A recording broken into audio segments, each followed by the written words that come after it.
So, your uncle. What's wrong with him? He's possessed.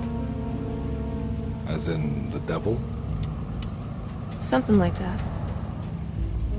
He says a dark man is following him, watching him at all times. What do you make of it? It's nonsense, of course, but I'd be lying if I said it didn't bother me. You see, it runs in my family. Possession? No, Detective. Deteriorating melancholy. Practically every member of the Hartwood family is driven mad before they grow old.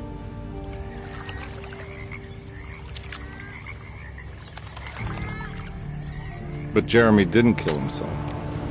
Is that why he's at your setup? Despite being convinced that he is truly possessed, he decided to put his last chips on Dr. Gray and his psychoanalysis, figuring he might stumble upon some cure.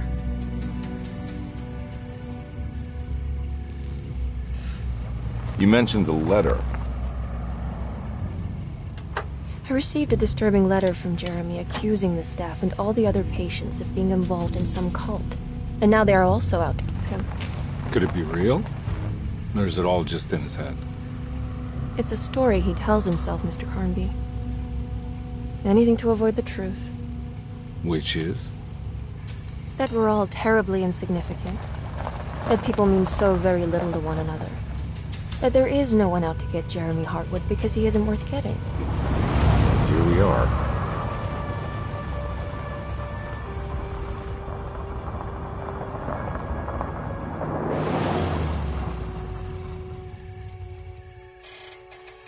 My uncle's not well, Mr. Carnby. I want to make sure he's all right. And what's my part in this? You couldn't get a cab? I just wouldn't feel safe going alone.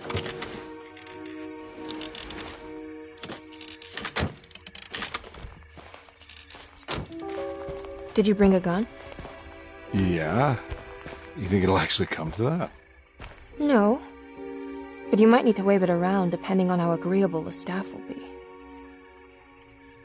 What exactly are we gonna do when we find Jeremy? I don't know. Let's just find him first.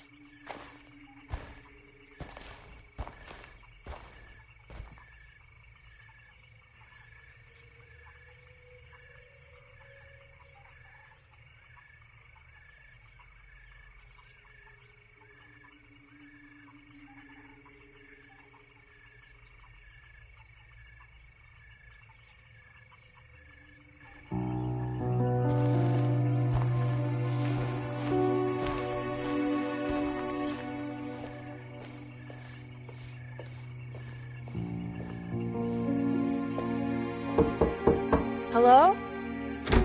Hello? Looks abandoned. It can't be. There has to be someone around. Wait here. I'll go around back.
Now what do we got here?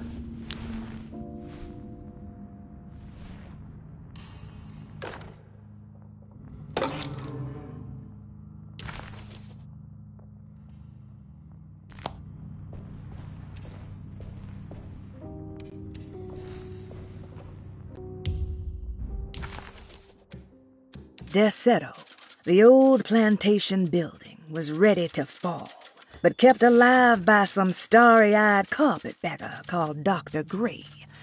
Seeing how the staff couldn't even be bothered with answering the door, Detective Comby figured they would just head inside and grab Jeremy.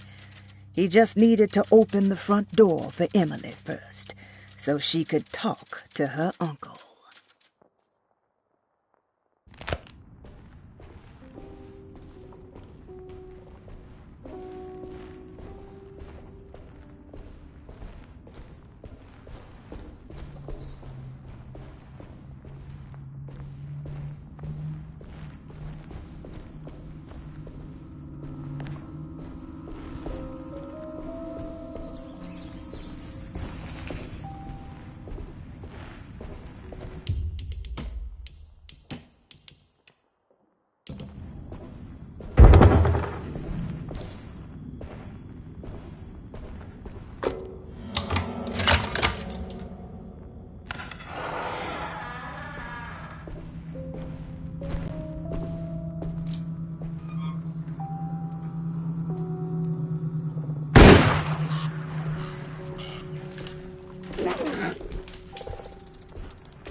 Nah, I'm not getting in there.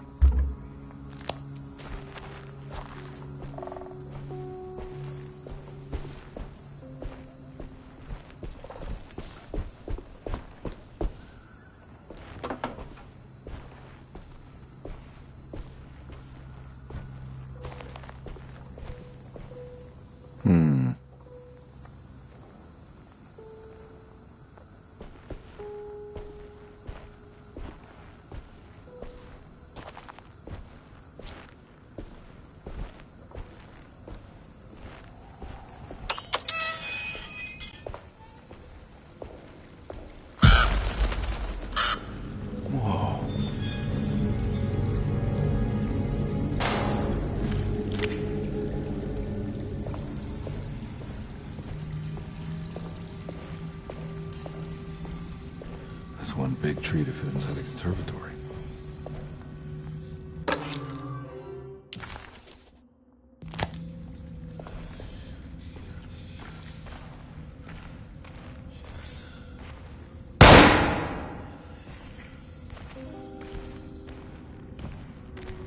Huh? What?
Don't mind if I do.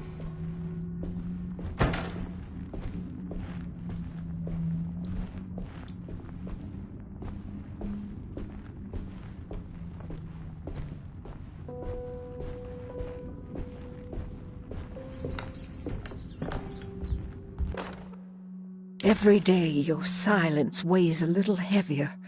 It's been a difficult year for everyone, and many have lost all hope. I read in the papers about people suffering. Pictures of dust-covered landscapes without a drop of water. I wish I knew if you were still tending the earth or if you had turned your back against us. I have started to look for help elsewhere. I pray you will tell me if I am going down a path that you find disagreeable. With help from Baptiste and Charlotte, I've found comfort in the practice of the voodoo. I have long been skeptical of that Caribbean cult, but it's been of good use to me. It seems all harmless in my book. I say some words dreamt up by the Creoles, and I carry around a small pocket of gree-gree. Nothing of this is mentioned in the Bible, of course, but the French Quarter priestess tells me it's all connected. She says the Christian God is just one more perspective on the creator of things. That's what I like to think, but the other way around, that the spirits of her faith are just aspects of you, our Heavenly Father. I am so grateful for the words you gave Mr. Hartwood. We will sing your praises at St. John's Eve. The world will be blessed soon again. Only the sacrifices of the Old Testament compare to your demands. Let it be the truth. A mother of earth, wood, and dirt. A mother of 1,000 young. Sacred sand, $1. Black cat oil, $1.50. Devil shoestrings, a quarter.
What was that?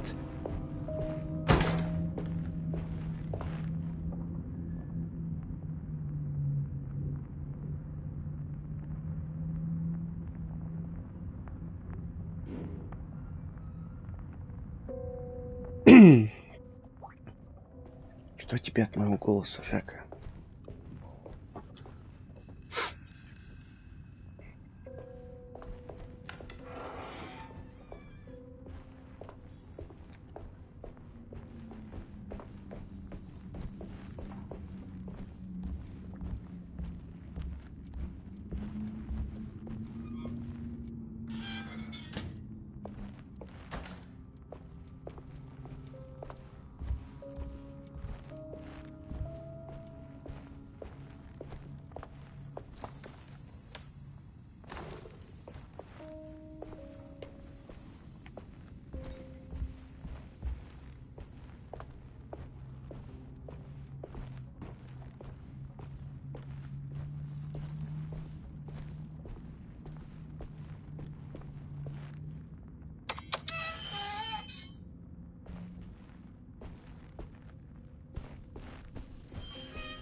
Алло, Евгений Владимирович, вы слышите меня?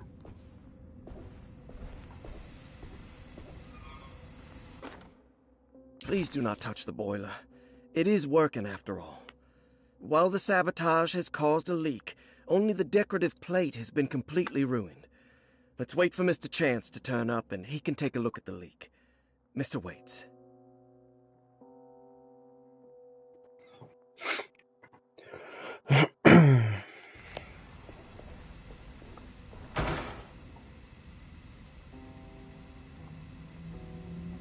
Прикольная штука.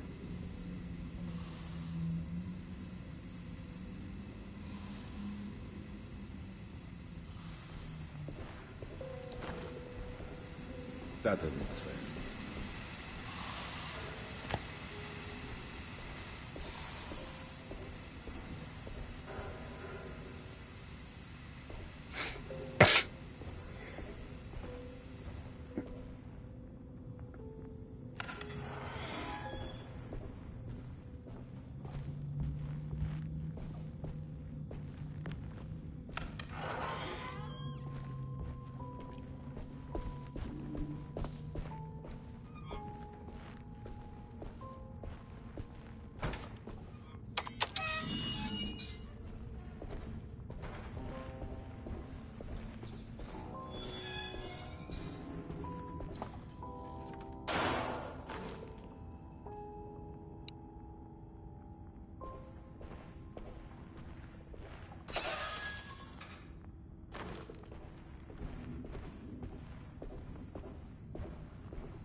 Louisiana State Board of...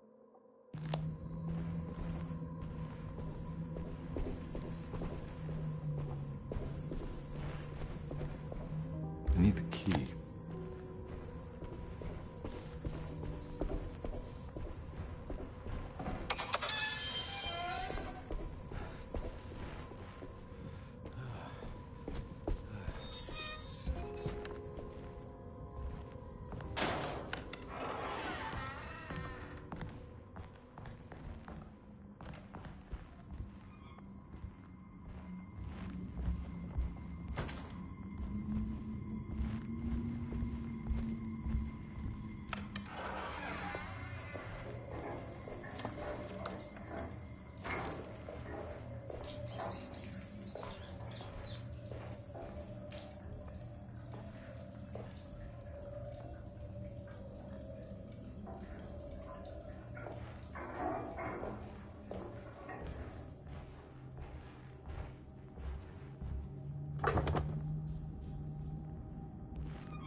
Sunday, June 22nd.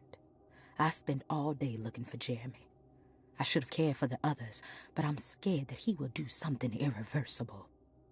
Cassandra is upset that I didn't give her the latest shipment of pain medication that Waits brought from the post office yesterday.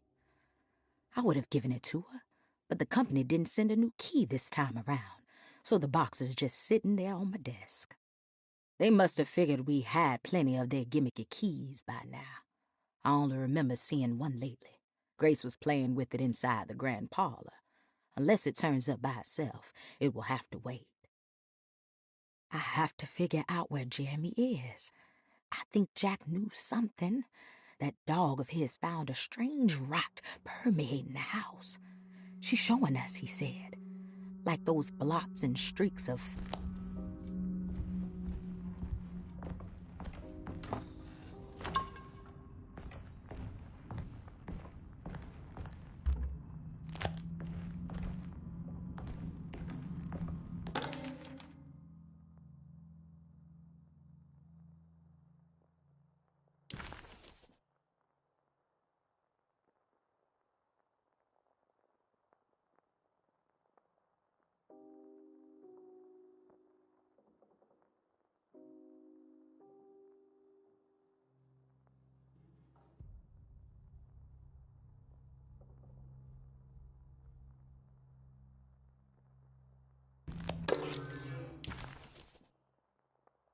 Nice.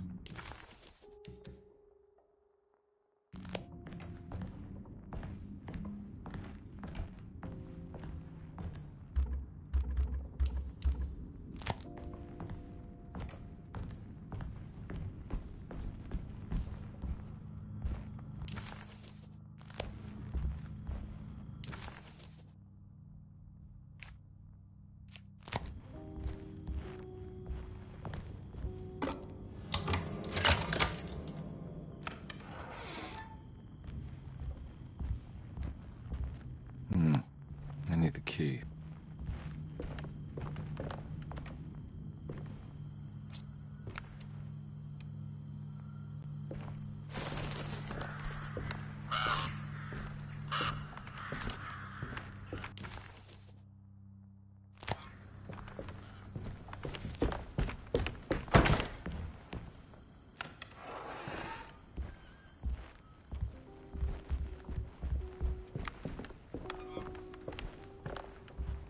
It's wedged shut.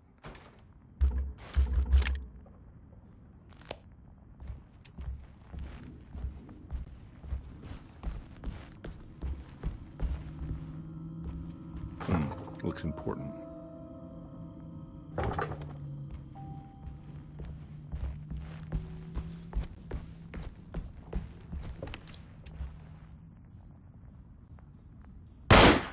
It's wedged shut.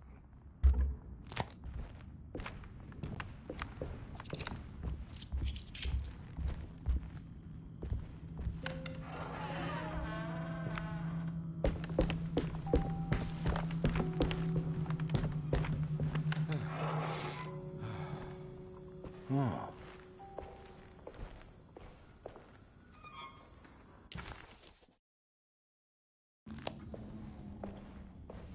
I need the key.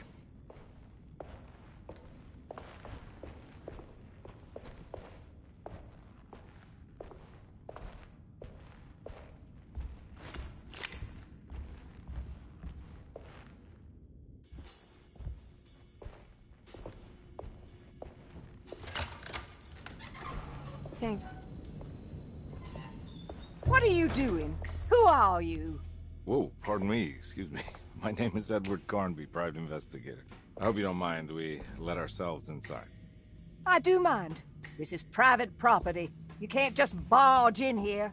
I'm sorry about all this, but I'm looking for my uncle. It's urgent, and no one was answering the door. We can't hear you knocking anymore. None of us can. Who is your uncle, darling? Jeremy. Am I right? She has that Heartwood gloom, doesn't she? That's right. I'm Emily Hartwood.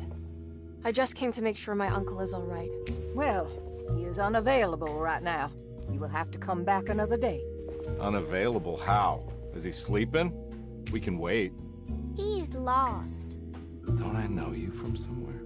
Who's your man again, Miss Hartwood? My name's Edward Carnby, private investigator. Splendid. Enough! All of you! Get back to your rooms! McCarthy, keep your eyes on the child. And you two, please leave immediately. Look, we're not here to cause any trouble. Just let us see the old man, satisfy the curiosity of my client here, and we'll be off. Jeremy has gone missing. There's no need to worry, but it might be some time before he turns up. The whole staff is looking for him. What? He ran off? I don't have time for any of this. Please, come back tomorrow. All right, in that case, we'll just wait in his room. You don't mind, do you? It's upstairs, right? Wait, you can't. Don't worry, we'll be discreet. In the corridor. It's the first door on your left. I'll tell Dr. Gray you're here. Excellent. Thank you, madam.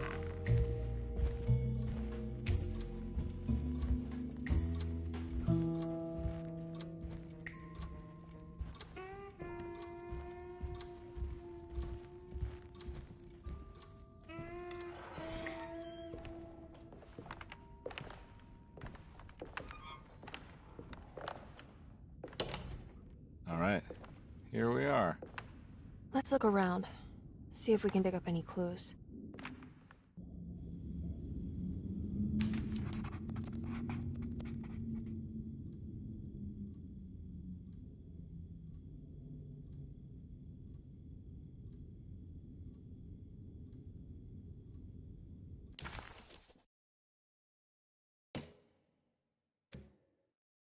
Jeremy had gone missing. The housekeeper said the staff at Derceto was looking for him, and that Detective Carnby and Emily should come back tomorrow, hoping to wrap up this case before...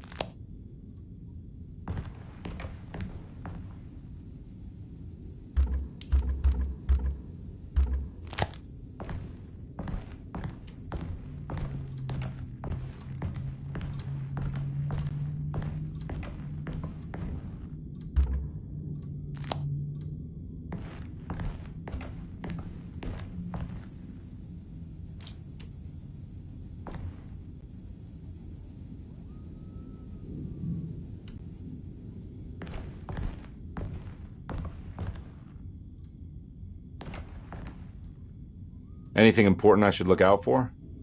Did he keep a diary? Not that I know of, but it wouldn't surprise me.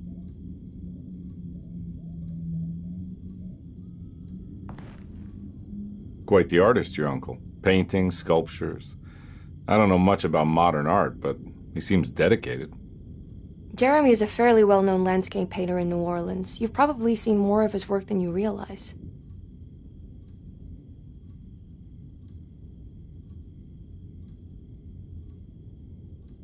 We should go talk to the doctor that the housekeeper mentioned. Dr. Gray? I suppose. Let's just do a little more digging first, okay? Sure, no rush.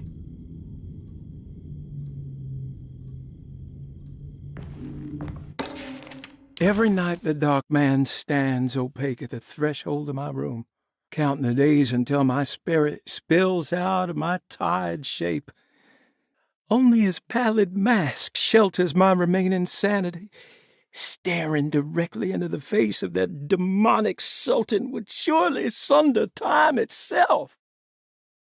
Would he have looked the same to my father as he struggled for his life? Does his veiled face haunt my niece quite the same way? I wish so that I could rest my soul in that sunburnt convent of Tarawea. Would I find you there, Juan? Or Senora Perosi, back from the beyond? Every night I hide from him, moving from one misshapen memory to another. Scenes conjured out of fantasy and delirium. Places I struggle to even paint. I wish I understood your death, Senora. Is there anything I could do for you but bury you in that bleak necropolis? That triumphant chapel rise. How did you first come to understand such things, Senora? How did you know that the battered boil in the basement would lead me to Lafayette Cemetery? Or how the old upstairs clock, with its astronomical motifs, would take me to that hateful mound outside of Claremont Harbor? Those are my memories, my past. Is there perhaps a chance, if ever so small, for me to see Tarawea? Oh, I want that more than anything. Please, let my talisman take me there. Let me sit with Juan under his Bodhi tree. Despite having sold me that talisman, Miss Jackson, the voodoo priestess, revealed none of her secrets to me. The people of Deseto were becoming dangerous. They do not understand what they are doing. I must do something to stop them. I tried talking to Dr. Gray, but he confuses my worries. He's caught up in treating me. How can he expect evil to be cured with medicine and conversation? The orderlies, the housekeeper, and the patients are all deranged. They will call upon evil to enter this world. The dark man offered me a prison, and I accepted. I signed that miscarried contract.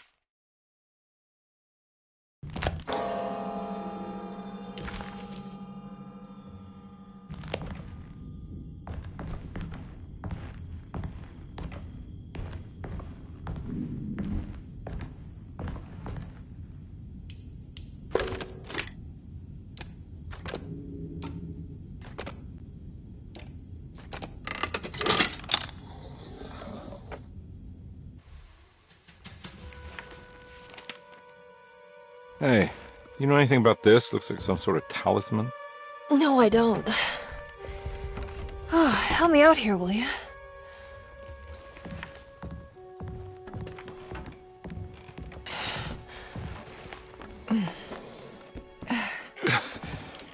I would kill the guy to throw some of this stuff out. I'd be crazy too if I had this much junk lying around.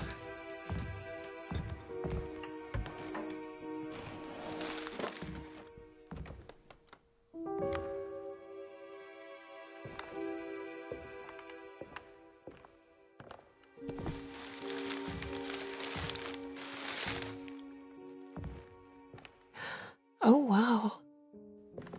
That's striking. I want to save this one.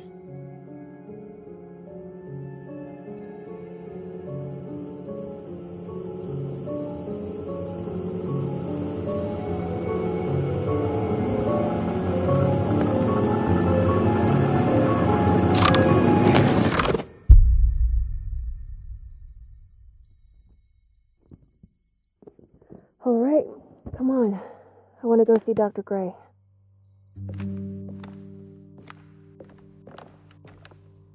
Come on, let's go. Yeah, I'm coming.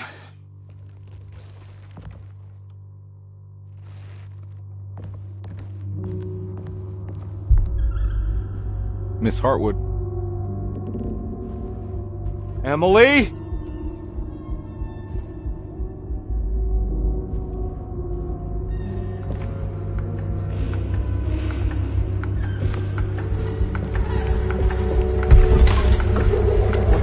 going on? Where am I?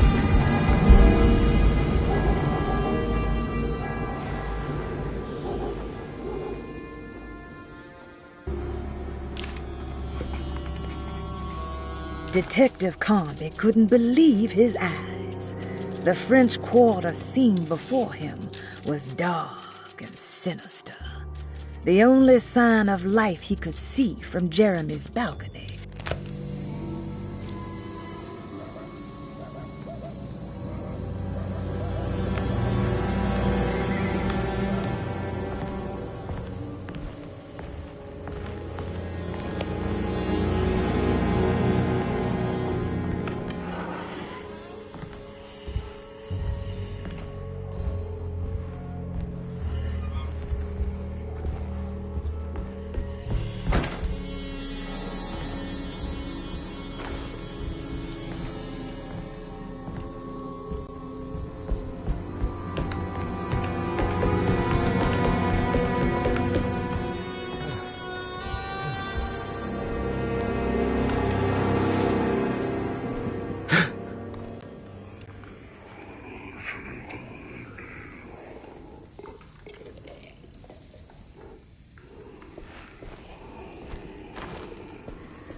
Can't go that way.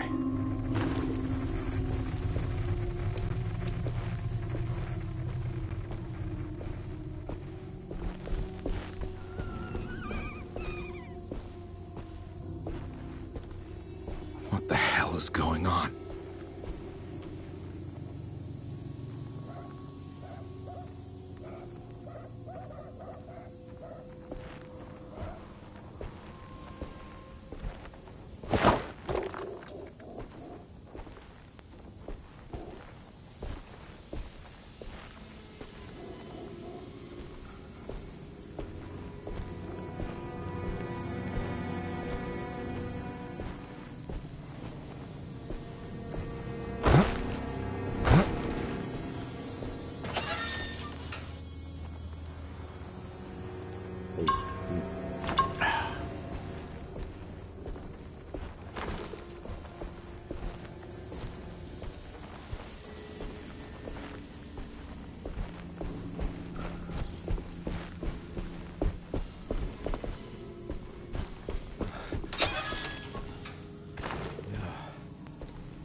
Okay.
I need the key.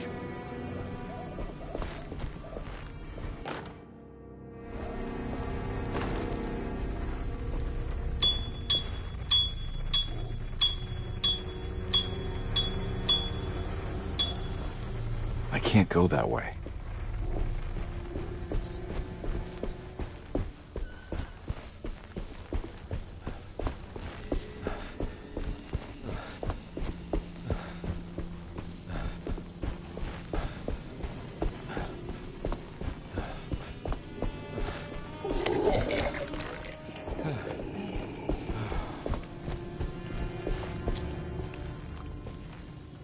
Ah!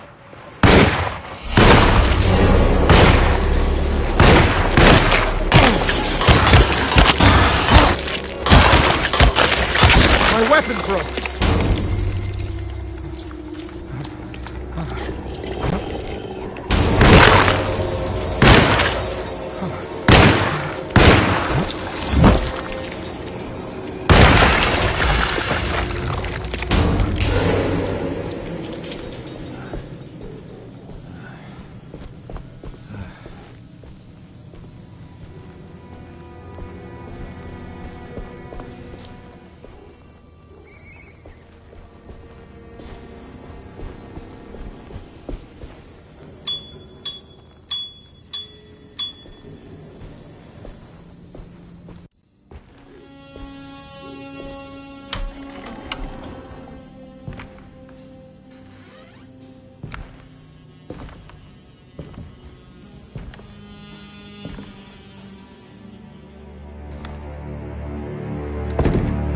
Don't let them get inside, Compere. They're not the good kind. Are you... Is this your store? There are no owners here. We both strangers in Jeremy's story. Jeremy did this. How? The pact with the Dark Man. Jeremy warned us, but we didn't think much of it. I'm Detective Edward Carnby. I was hired by Jeremy's niece to find him. Oh, yeah? How much you paying you? $150. She's sure getting her money's worth tonight. Are you a thinking man, compare? No, not if I can help it. You know, I think Jeremy's hiding in a way we can't find him. He has this juju necklace that guides him. The talisman? That's right. It's some magic charm he got from Miss Jackson down the street. The voodoo priestess? You know surprising things, compare. Yeah, the Mama Loa. Here, take the key. I locked the gate to save her place from all the ghouls and goblins getting inside. Maybe if you go there, you can find some clues to show you the way. Thanks. I'll have a look.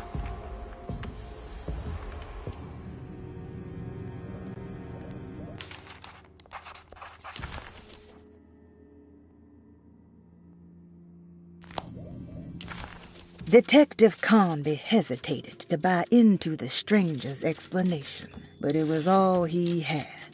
Baptiste, this mountain of a man, seemed to suggest that this other world they had been pulled into was built from Jeremy's scattered memories. It sounded crazy to him, but Conby couldn't exactly deny the situation he found himself in. Baptiste believed Jeremy was able to move freely between worlds using a talisman he got from Miss Jackson, a voodoo witch doctor that made a good living from alleviating the rich from their ailments and their money. In hope to find Jeremy, or a way back to Deseto, Conby set out to investigate Miss Jackson's place.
You want to come along?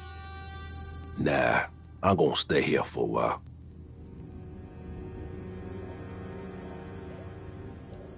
Anything I can do for... Sorry, I didn't catch your name. Baptiste, just tell my sister Lottie I'm alright if you see her.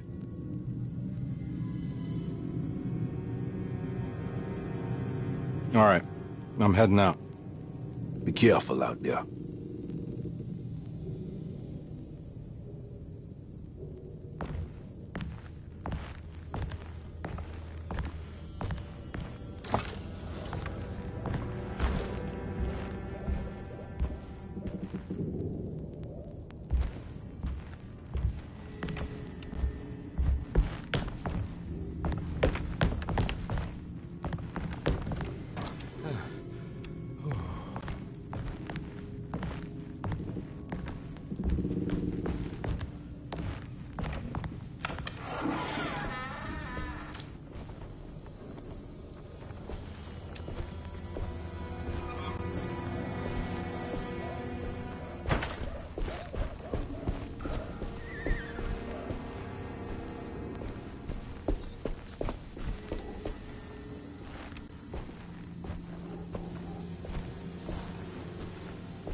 Oh.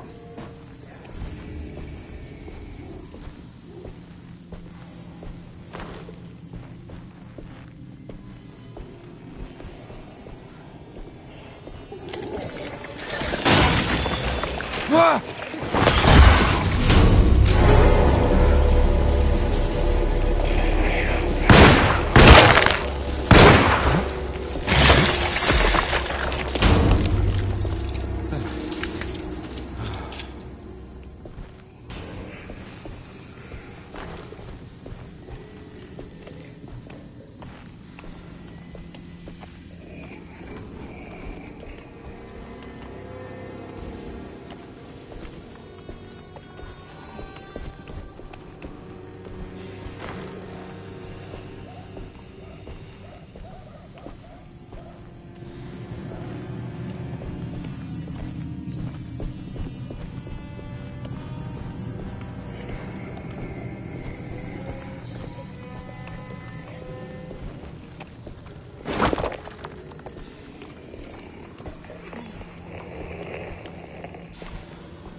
I'm all out of bullets.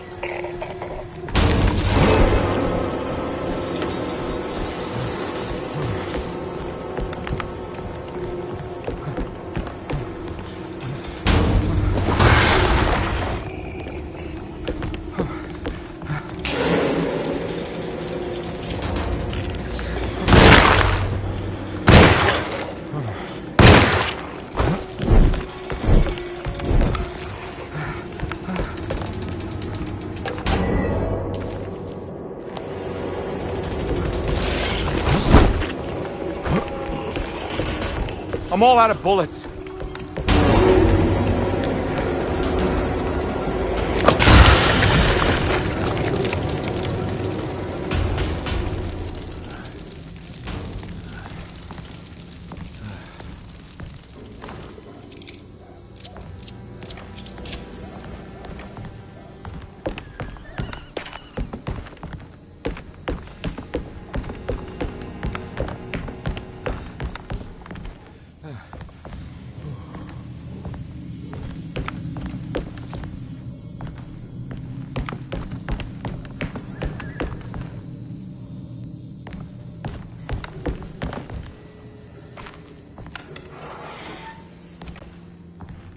I recognize this place. It's Miss Jackson's seance parlor.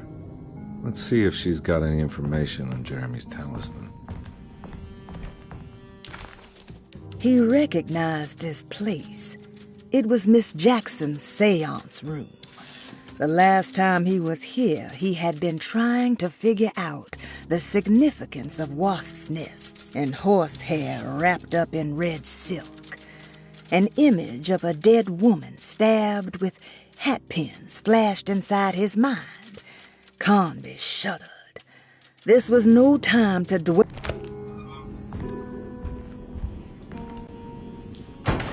It's the talisman, like the one in the painting.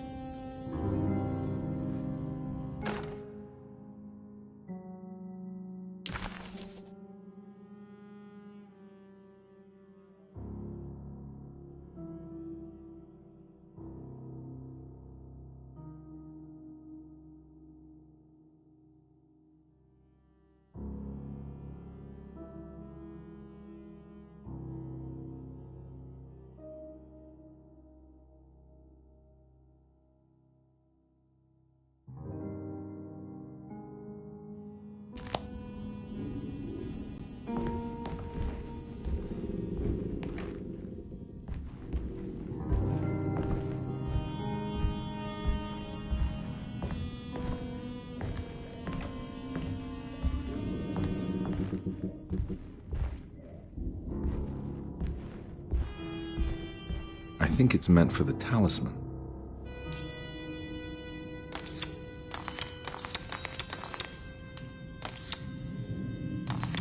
I think it needs numbers, like coordinates. Maybe there's something in Jeremy's notes.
showing something.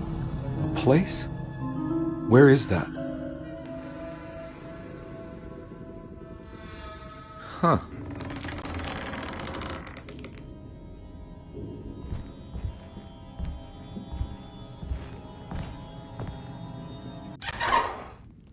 Detective, I was wondering when you were going to show up. Mrs. Thompson told me you were here. I understand you are working for Jeremy Hartwood's niece. Yeah, I guess so. I mean, you're not wrong. We came here for her uncle. I just didn't expect... I didn't expect this. You are Dr. Gray, right? That's right. You don't happen to have some identification, Detective. I'm not keen on having strangers prying into my business. Oh, Detective Edward Carnby, Decatur Street, New Orleans. Enjoying the Vieux Carré, Detective? Those old French quarters, the voodoo people, the gangsters. I'm sure you live an exciting life. Well, it's not quite like the stories, Doc. Just trying to make a living. Aren't we all making a living? Well, welcome to Deseto, Detective. I hope your time here will be useful. Now, what can I do for you? Why don't you tell me where I can find Jeremy Hartwood? Why wouldn't that make for a short visit? I wish I could tell you, but I'm afraid I don't know. A drink, Detective? Anything brandy. Oh, you do belong in the French quarters, Detective. Armagnac or cognac? You know, just give me the cheap stuff. I'm not much of a connoisseur. Having low standards is not a virtue, Detective. Let me see if I can broaden your perspective. What can you tell me about Jeremy? I wouldn't want to go into details about his condition. Doctor-patient confidentiality. I'm sure you understand. Sure, but he is crazy, and he's gone missing. Why? Here, try this. Ooh, it's good. Got a bite? It's called a sidecar. The trick is not to be afraid of the tartness of the lemon. Then, for goodness sake, don't overdo the triple sec. Okay, what can you tell me about Jeremy? Well, let me think. He is an anxious man, constantly worried about events not presenting themselves according to his model of predestination. He complains about things not being carried out in the right order, and that some things simply shouldn't be. Is any of this helpful to you? Not really. I was hoping for some direction where to look next. I'm sorry. I have nothing for you then. You should talk to my orderlies. They have been looking for him for a while now. I'm sure they would appreciate your help. Yeah, I ran into Batiste earlier. Come to think of it, he might have given me a lead. Oh, excellent. So your investigation is already underway. I'm gonna go, but I'm sure we'll meet again. Looking forward to it. Safe returns.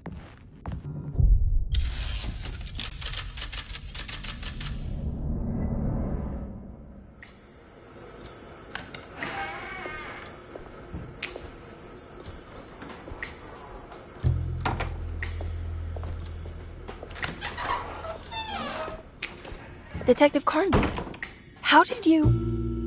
where did you go?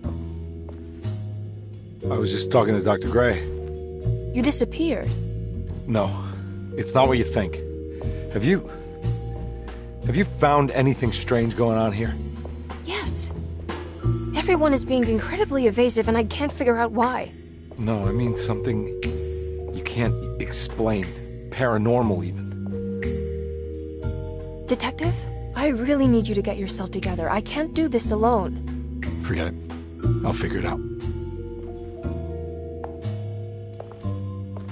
Do you want to come see Dr. Gray? No, I want to try something. With this talisman, I think I can follow Jeremy to the place he mentioned in the book. What was the name? Do you remember something Spanish? Tarawea. Yeah, that's where I need to go. Detective, are you gonna be all right? Yeah, Of course. Go talk to Dr. Gray. We'll rendezvous later.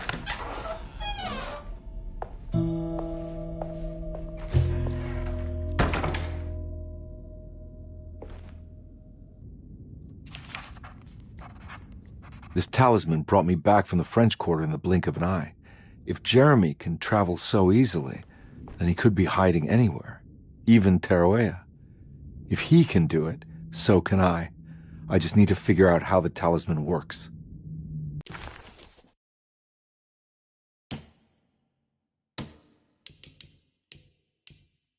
While Detective Conby was grateful to be back at Derceto, he was eager to test his hypothesis. After having suffered through that sinister world, dressed as the French Quarter, Jeremy's writing could be read much more literally. What if Jeremy used his talisman to actually visit those places he mentioned in the book? Conby felt certain that this was the answer. He wouldn't find Jeremy hiding inside Derceto. He would be in one of those other worlds. And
I need the key.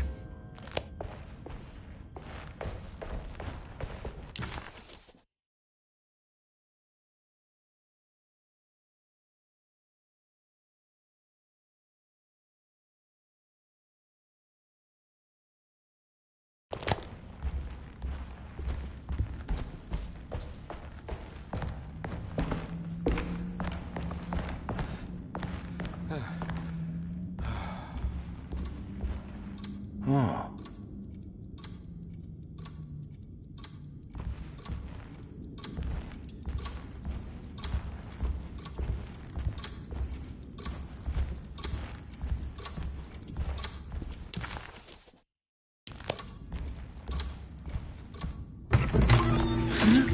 Yeah, sorry, Detective. Didn't mean to obstruct justice or anything. That's fine. You know, I'm kind of busy with my own case of a missing person. I was wondering if you've seen Grace, a girl about yay high? I can't say that I have.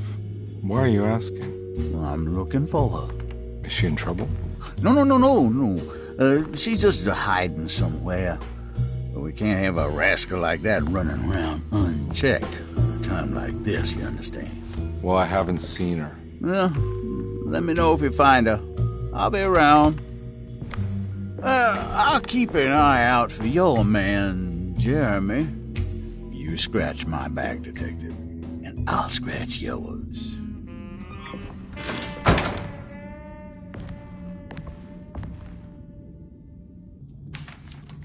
McCarthy reminded Detective Conby of an old barfly he used to know. He detested him. There was no getting around it. McCarthy was going to have a hard time getting on his good side.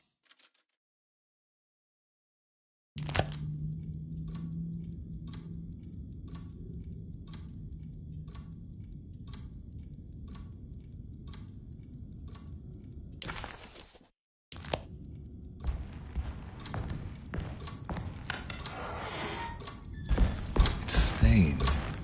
Looks like some kind of... This must be the clock that Jeremy wrote about in the commonplace book.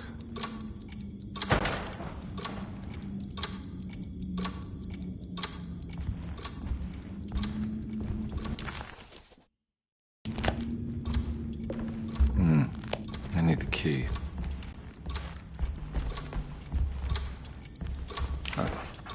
Looks like the plate that held the talisman in the seance room. But it's broken and missing some pieces.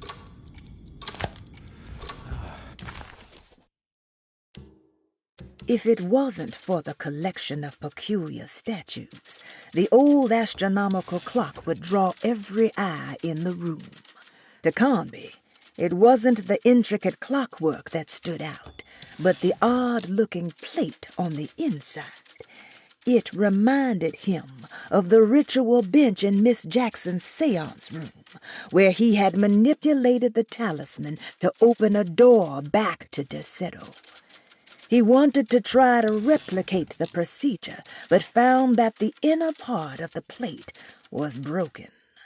He would have to find the missing pieces.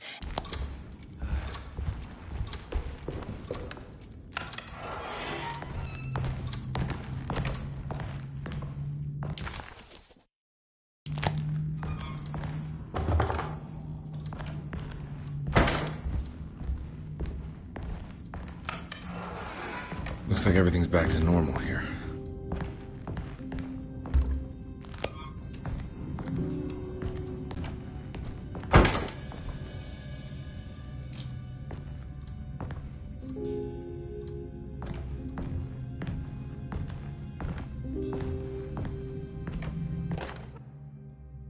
Emily's here.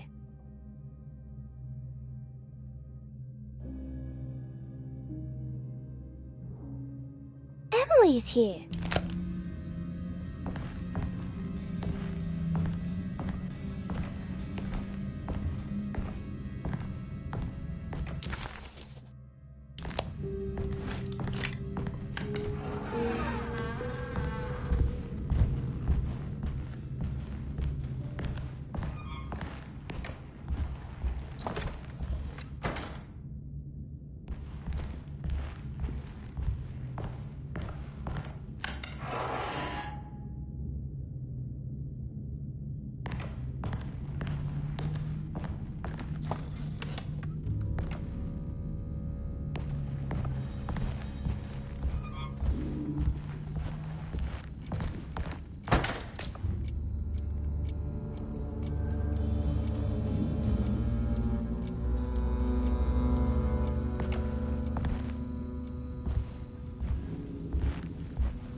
I need the key.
key.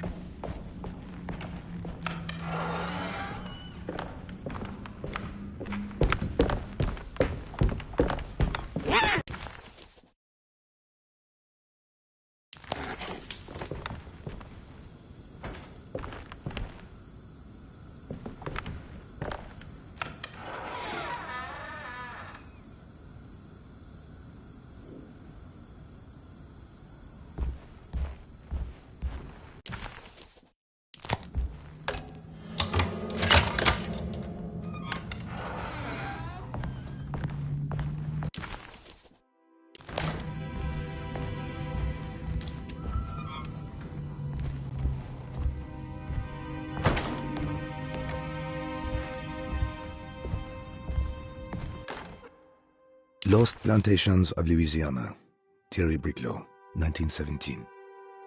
Derceto was a small plantation on the eastern shore of Lake Pontchartrain.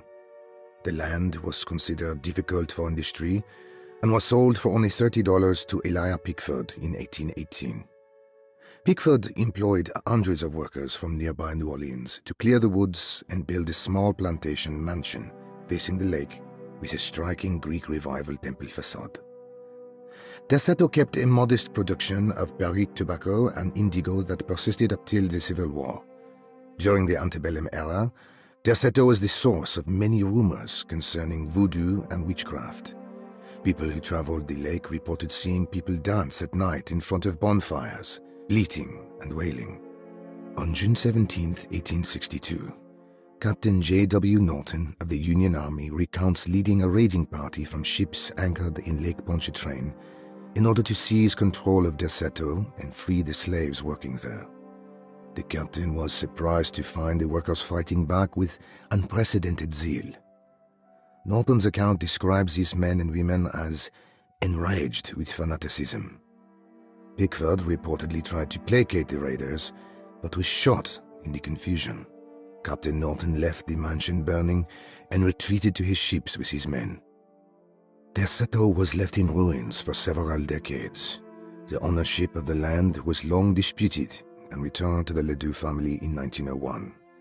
Several police reports were filed during the following years as the Ledoux tried to get rid of a camp of squatters on their land.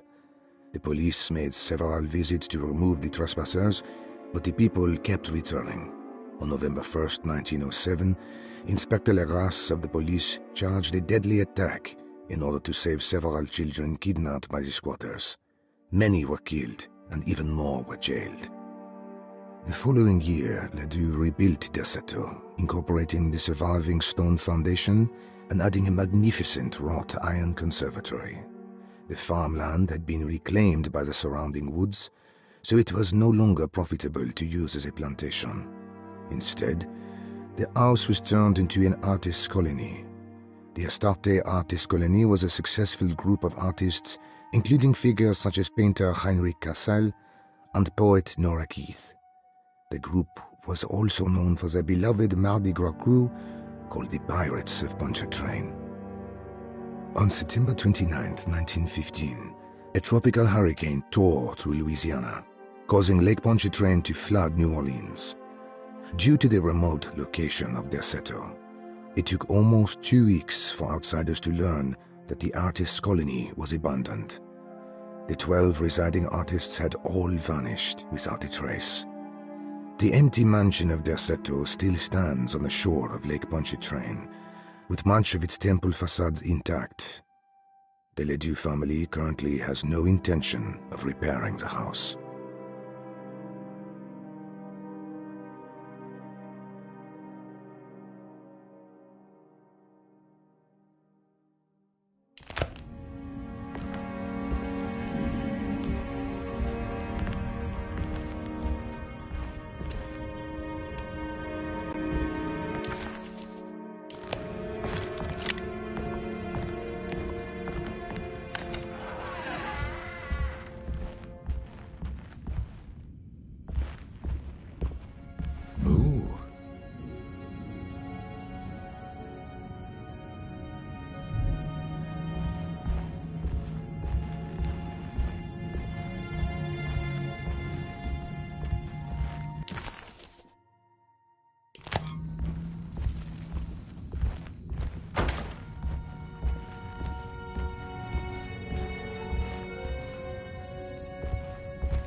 wedged shut.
What happened?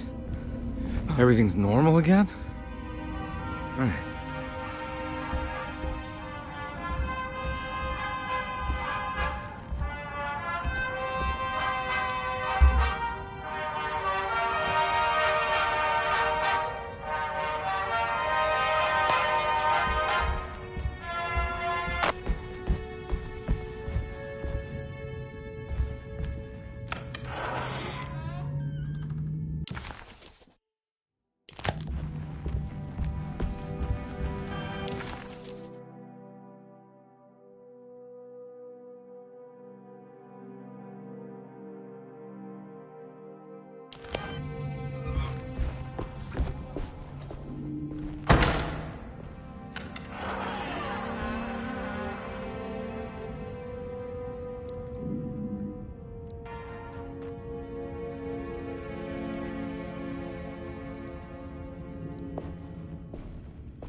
Got it.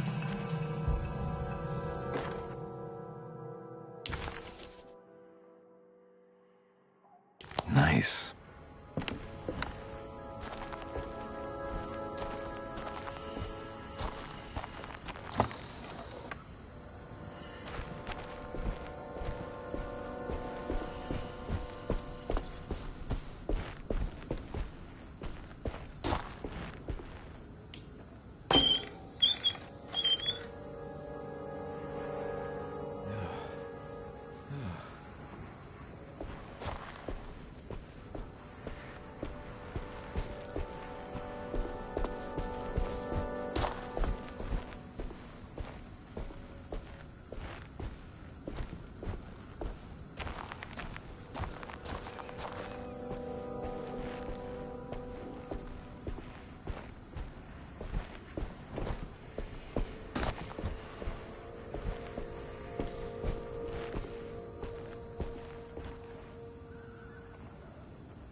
You know, Mr. Waits, I saw a piece of the plate that Liza broke.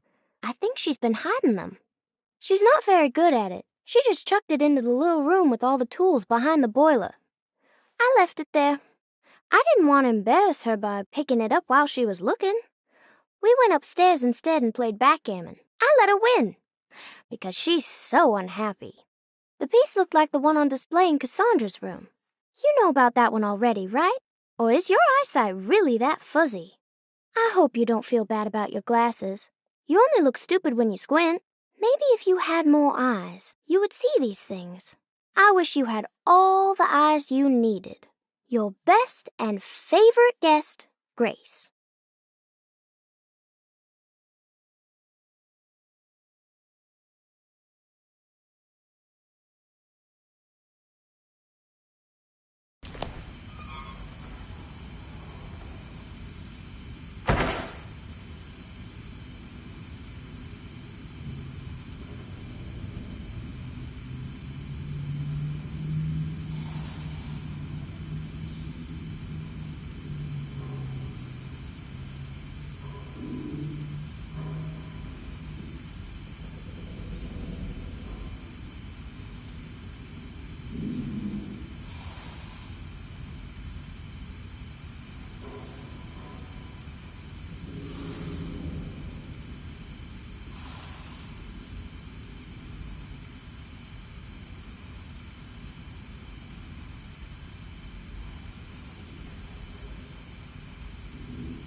It's another plate for the talisman. Like the other one, it's broken and missing some pieces.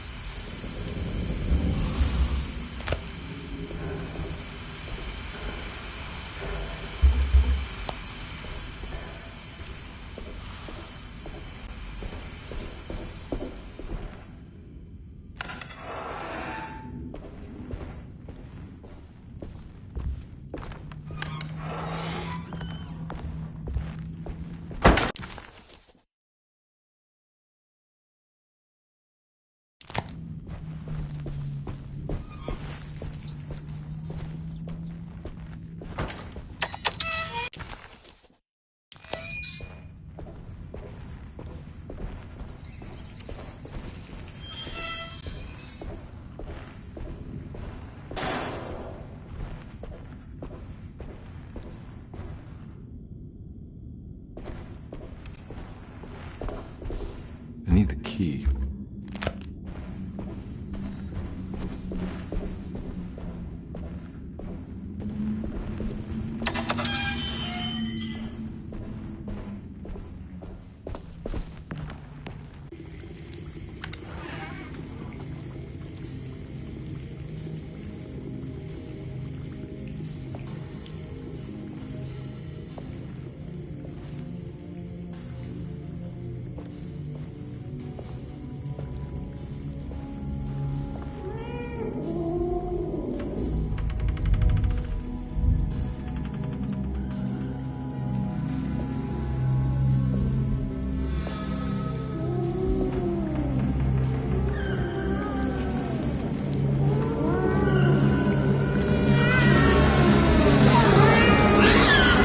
What are you doing in my kitchen?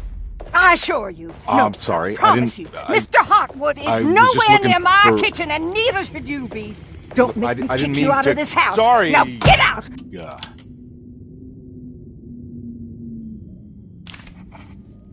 Conby was in shock, but also a little embarrassed. The housekeeper was furious to find him searching through the kitchen and had run him out of the room. There was something strange going on with her.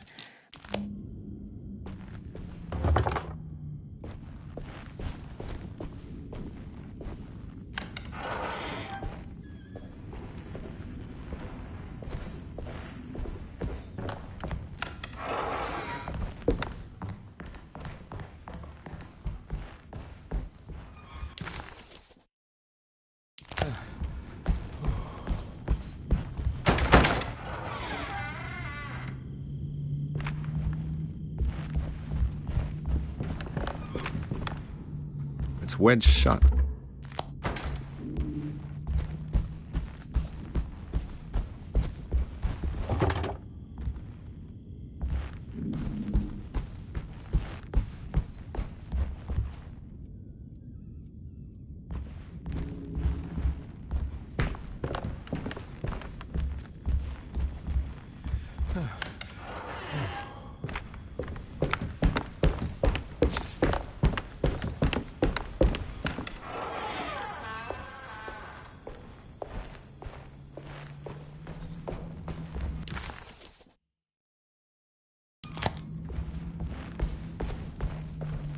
I'm not gonna walk out of this now. I need to help Emily save her uncle.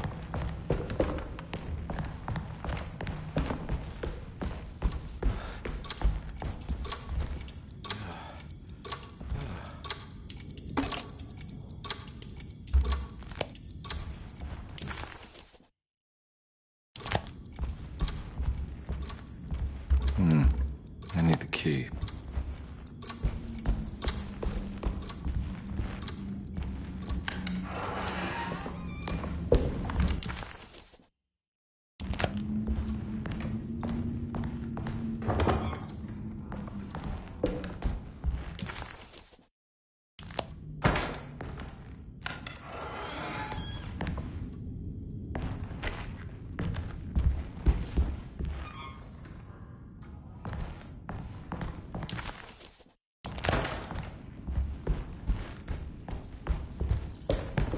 I need the key.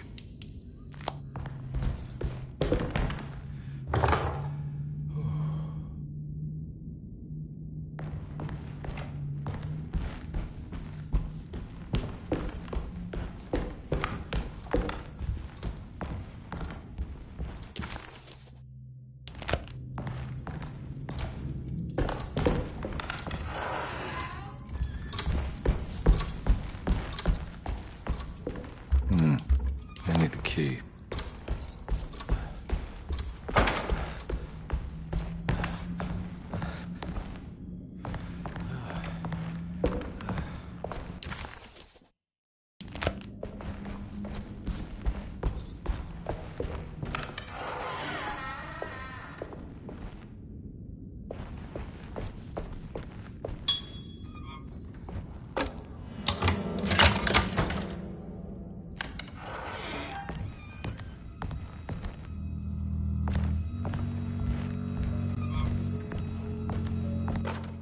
Saw your notice in the boiler room.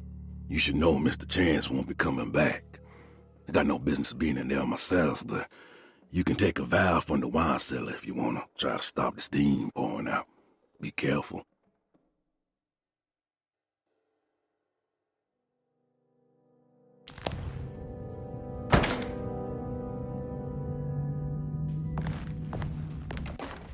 Paul, you're right about the plates on the boiler and the clock. They have been sabotaged, and I think I know who did it. They have something to do with Jeremy's episodes and how he seems to disappear at night. Right now, it's important that you keep an eye out for any of the pieces. I want to find out if I can repair the plates. Let me know if you find any of them. Lottie.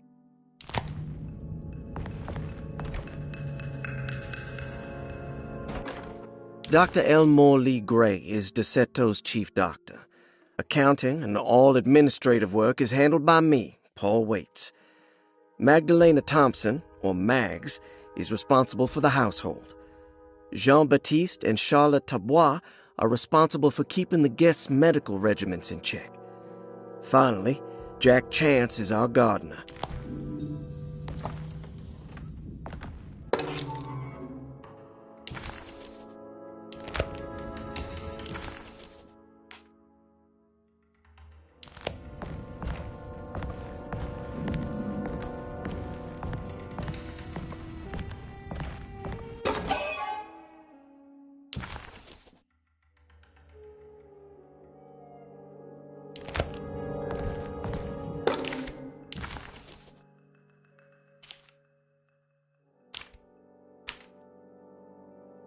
Cassandra Beauregard, the beloved author.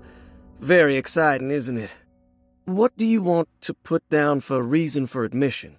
What her agent told us. Cassandra suffers from writer's block and needs to finish her moving picture script before the end of June. Mr. Chardot suggests Cassandra's heavy use of barbiturates is holding her back and risks ruining her career. And how should we summarize her personal history? Let's keep it short.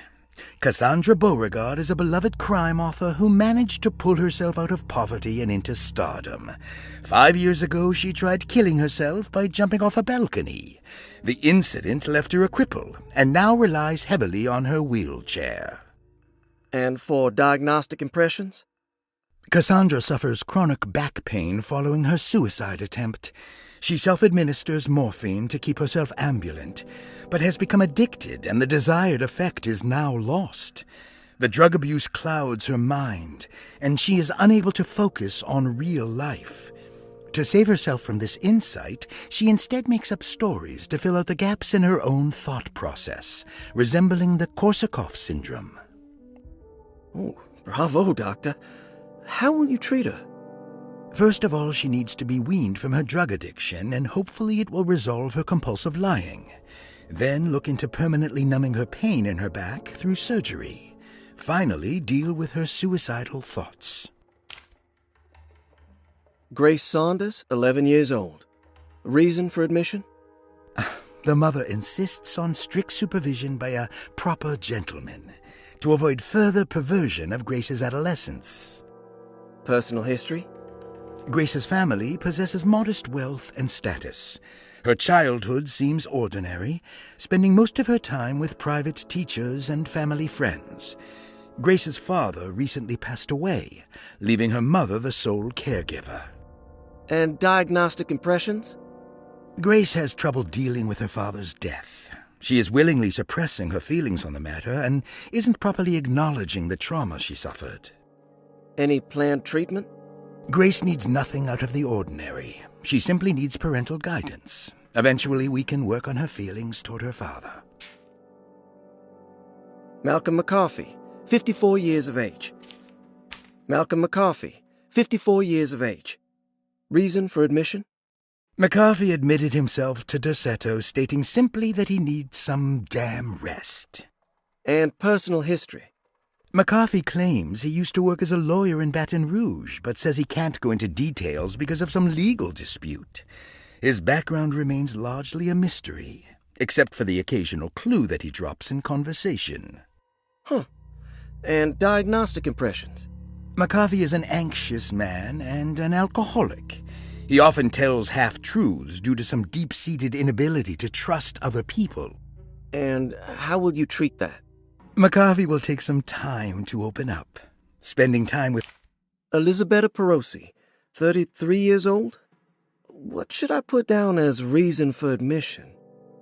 Well, Perosi broke into Dorsetto and was found wandering the grand parlor. She was confused and suffered partial amnesia. She insisted she belonged here and offered to pay for her stay. Right. What do you make of her story? Perosi claims to have been a member of the Astarte artist colony some 20 years ago, a claim that seems contrafactual due to her young age. She looks to be and even thinks she is 33 years of age. That would make her a child at the time. It seems fair to say that Perosi's story is untrue, deliberately so or not. Diagnostic impressions? Do you have anything? Perosi's story is peculiar because she retracted her story about the artist colony. She no longer claims to be the same person as Elisabetta Perosi. However, my staff's research has confirmed there was a Perosi at that time who was in her early 30s. I suppose this case will take some time to investigate. How will you go about it? I wanted to contact the real Perosi, but it seems the whole colony disappeared one night. September 29th, 1915, during a hurricane. I will have to take it slow. Ruth Talon, 29 years of age. Reason for admission?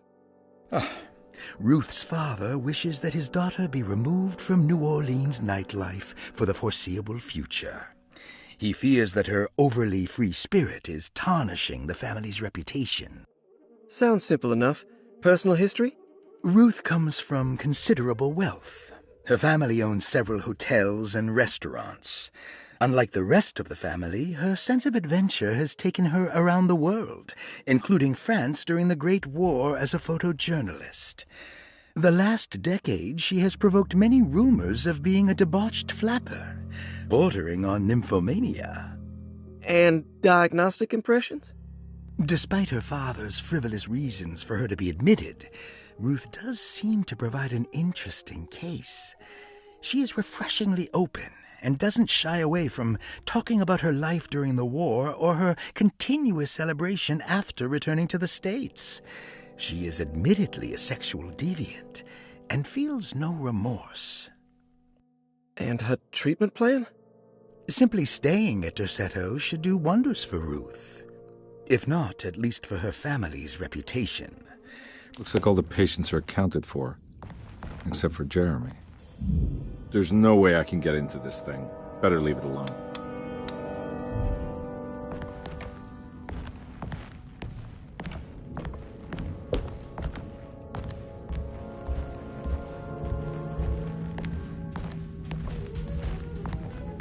I need the key.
eccentric.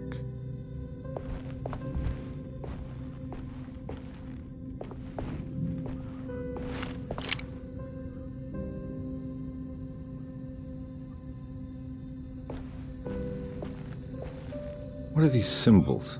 Looks like alchemy or star constellations.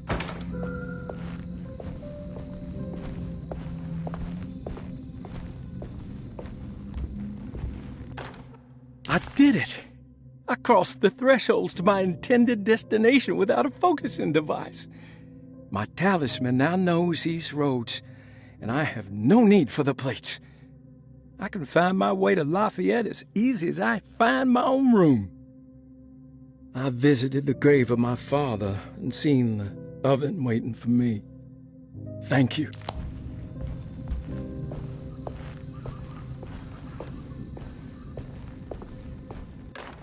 Will I need to remember how to get them out again? They are locked up for good reason. I am sure she is still able to whisper the answer in the ears of the wrong people. But not for long. I will see her burned soon enough.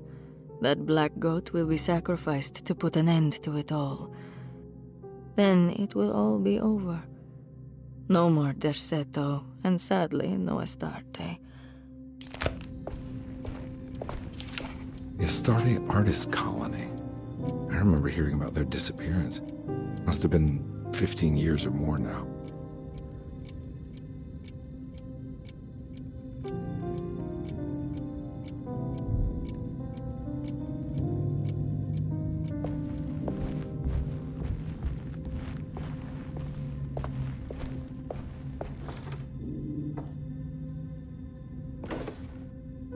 These paintings got some grim-looking rot on them.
There's no way I can get into this thing.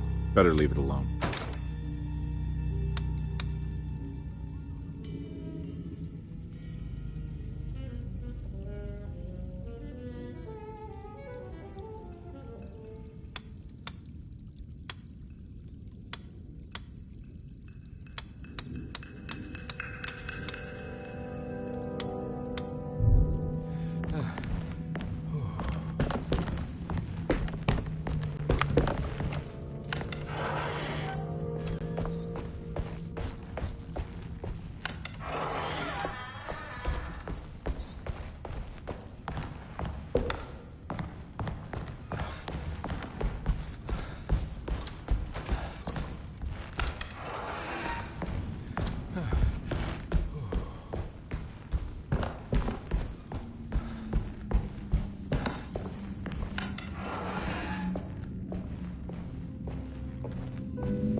key.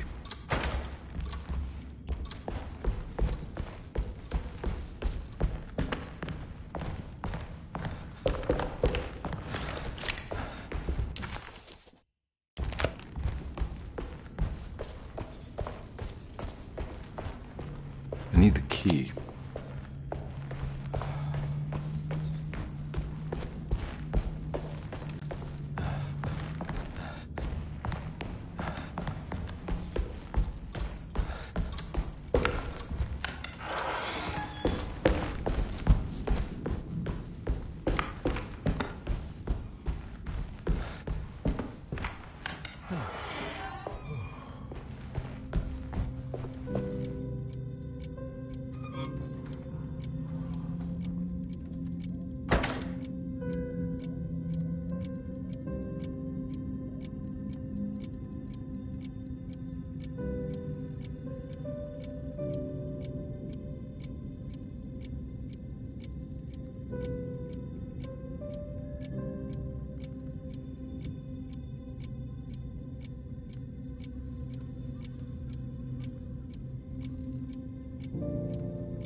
Will I need to remember how to get them out again?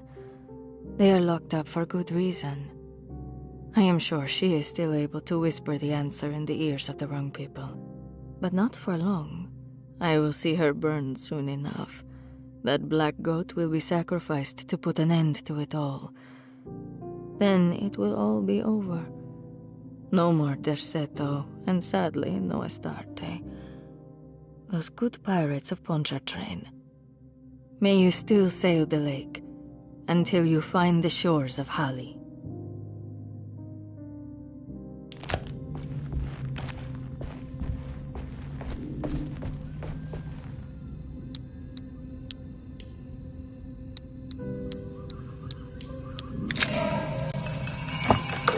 Got it.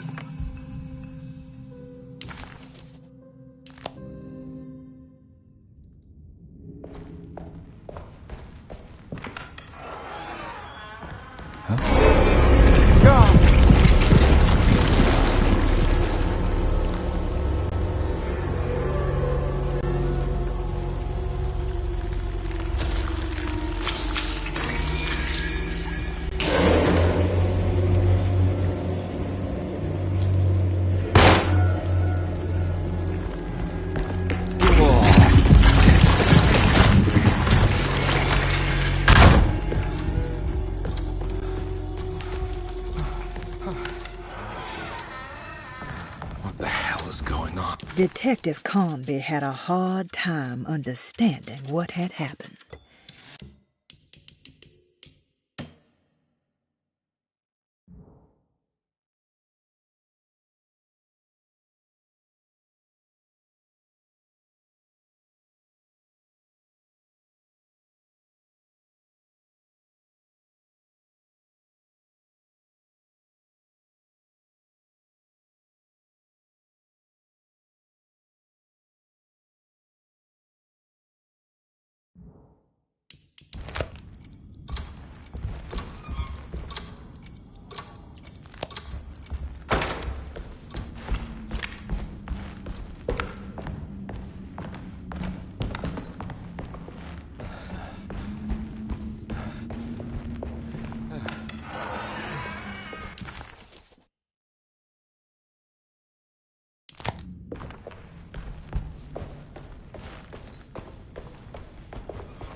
think I've seen this somewhere.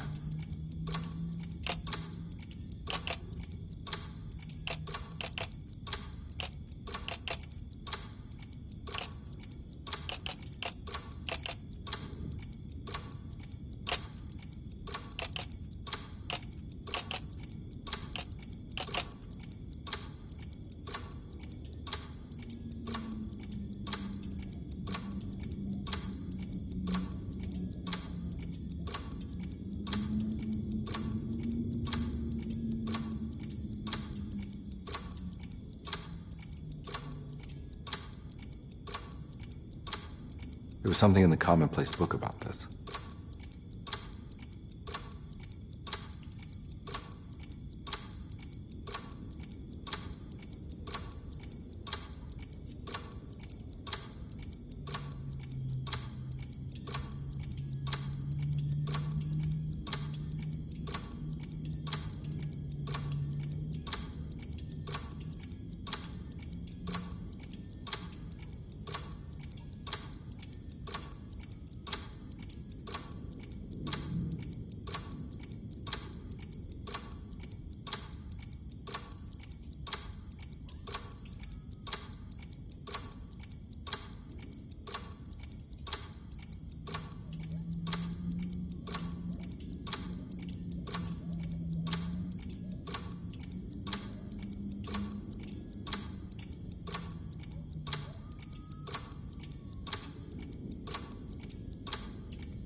I think the clock broke. Or maybe it just stopped at a very precise place.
There's a picture in the black glass. It's showing me something.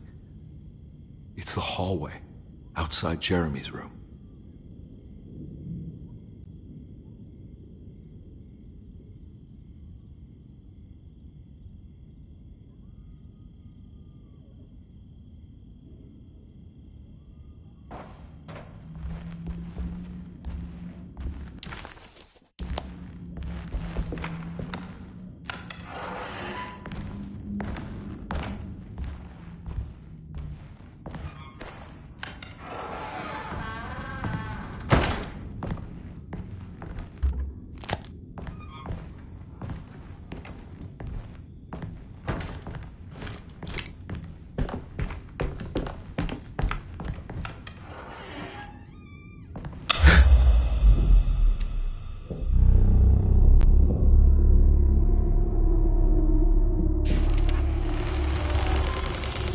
As his pride faded, Detective Conby was left with a feeling of unease.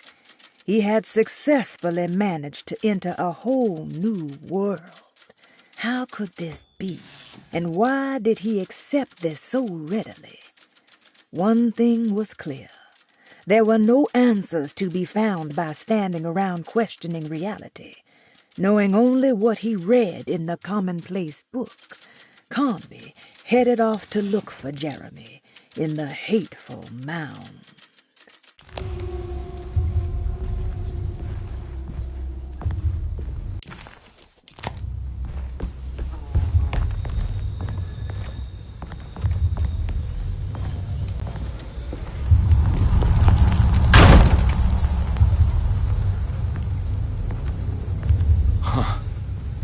I made it. I entered another one of Jeremy's memories.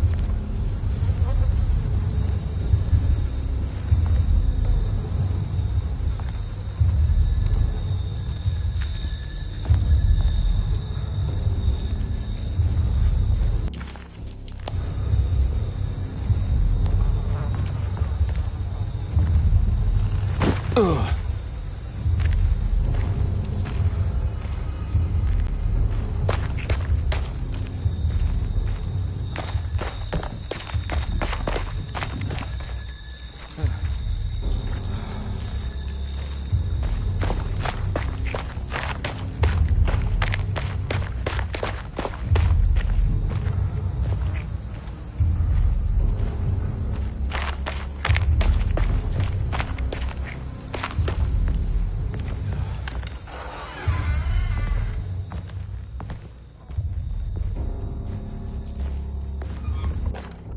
May 1923, Monday. All okay, ready for delivery. Maintenance. Oil pump must be serviced. Any tampering causes large spills unless properly forestalled. Tuesday. Shipment delayed but delivered. Maintenance. Service bridge close to broken. Wednesday. Prospectors reluctantly agreed to show the burial mound to Mr. Hotwood, a painter, who read about our finds in the papers. He means to return tomorrow and try to find a way inside. Thursday. Mr. Hotwood's efforts delayed. The workers seemed nervous about his presence. Hotwood promised not to return to the compound. Instead, he has taken up an offer by L'Officier, the riverboat captain, who means to pilot him to the site tomorrow morning. Hopefully that's the end, and work can resume. Maintenance. Bridge from the oil tower to the bayou has collapsed. Sabotage suspected.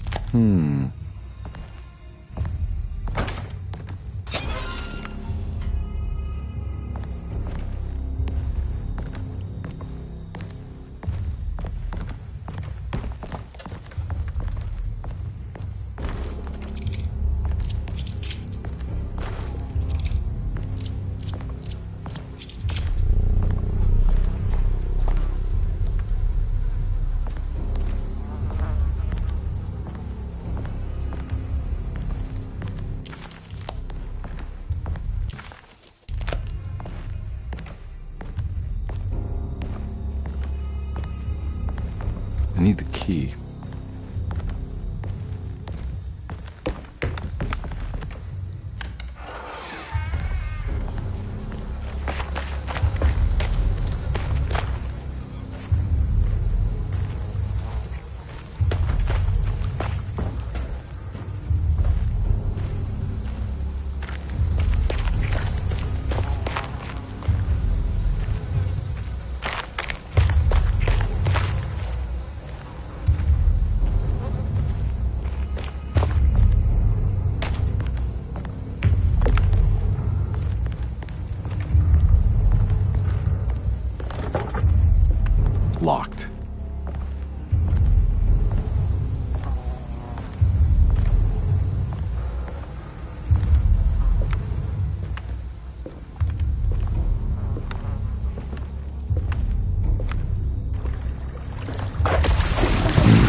There's something missing.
Got it.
pretty weak. I just need something to break it.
side.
All right.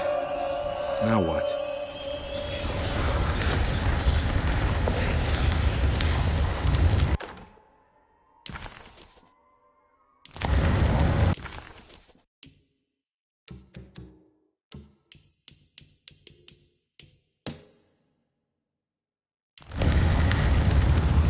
Come on, Carnby.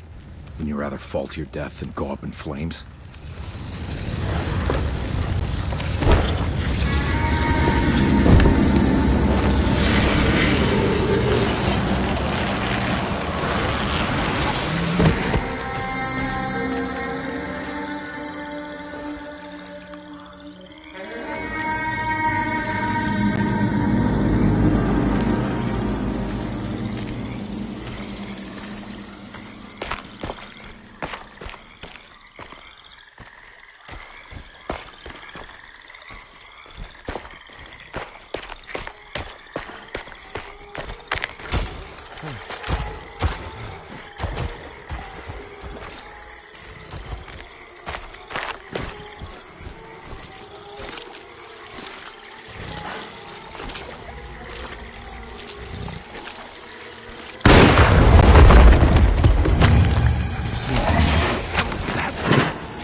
It's the hateful mound Jeremy talked about in his book.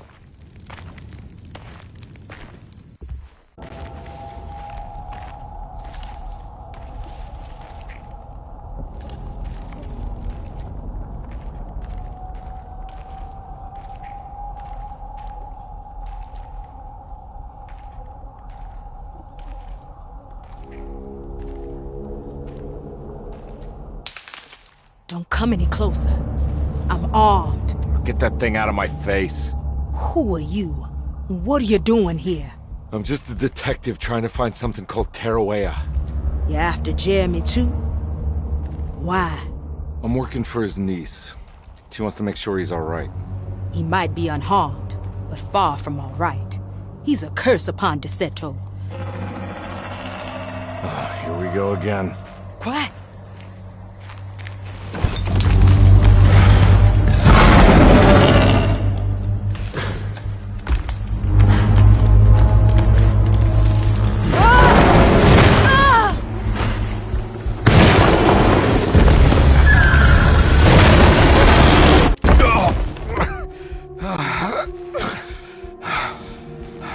Oh, Christ in heaven.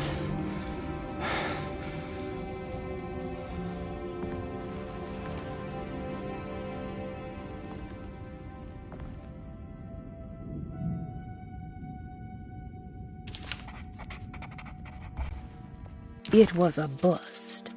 The oil rig and the hateful mound led him nowhere closer to finding Jeremy. Conde was sure he had struck gold when he found Jeremy's bag, but it was just a trap set by Lottie, another of Deseto's orderlies. Things got out of hand real quick, but somehow Conde managed to find his way back to Deseto none the wiser.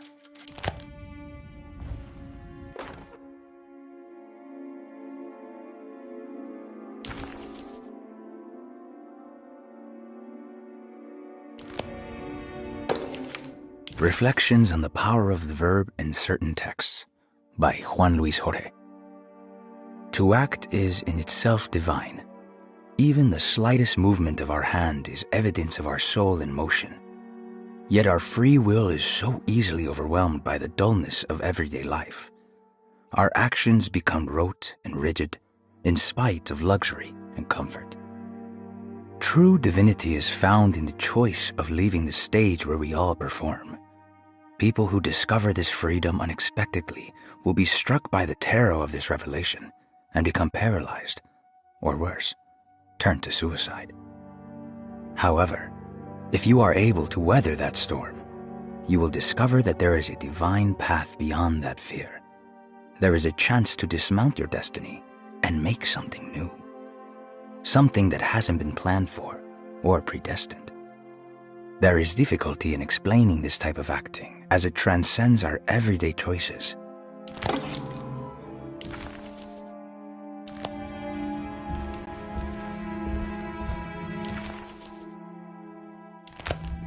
Ooh.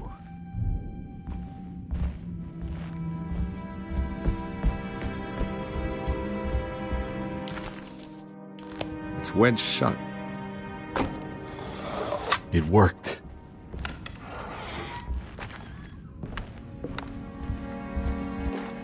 The Barlow lens. Instructions.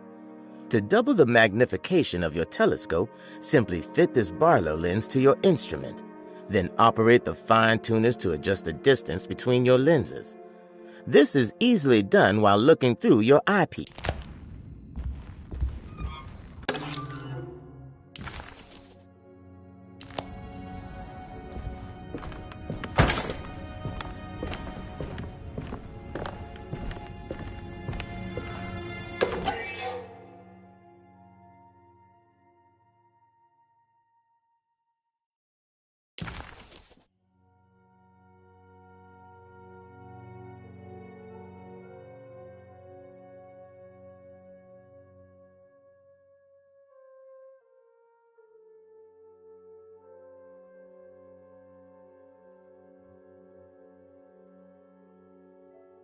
What's this?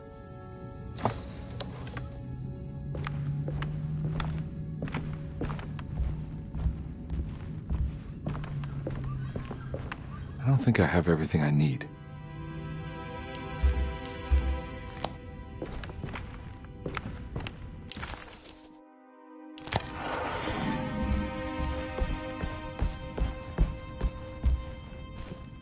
Now we're talking.